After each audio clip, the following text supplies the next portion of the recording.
almost every week I have a new agent come in and say to me, hey, I want to tackle a new area of the market. Maybe it's for sale by owners, maybe it's expired listings, maybe it's farming, all very valid areas to go out there and market to. But my first question when they say this is, let's talk about your sphere of influence first. Tell me about that. And a lot of times they will say, well, I don't really have a good number on that. And that's how I know if they are really dialed in on their spheres. I say, tell me how many people in your sphere. And they'll say, like, it's like 100, it's like 200. And they can't tell me a specific number because they're not actually in control of their business. So number one thing we have to do before we go chase rabbits, before we go looking for other business, before we go in search of something else, is we got to get our sphere of influence dialed in. Why?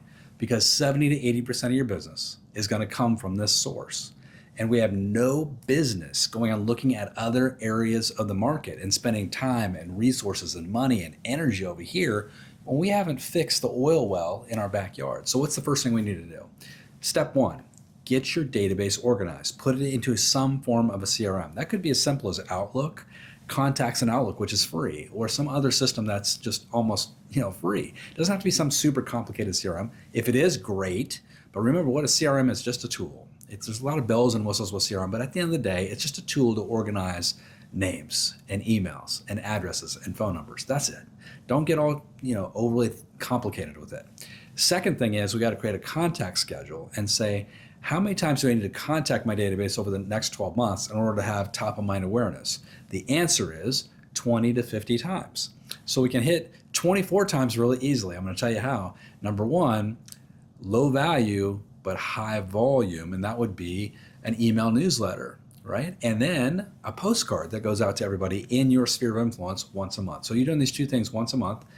So that's 12 newsletters, that's 12 postcards, that's 24 touches. Now that's not enough because we got to personalize it. And how do we personalize it? That's by adding in phone calls and text and video text and personalized emails. So we're personally touching people, maybe doing client events. And then the biggest thing we need to do, networking. That's where we pick out the people that are the most likely to send us referrals, people that are influencers in the market, business owners, salespeople, entrepreneurs, people we've done business with, people that have referred us business in the past. And we are going to breakfast, lunch, dinner, drinks with these folks, and we're treating them as who they are. They're a VIP in our business. They're very important people.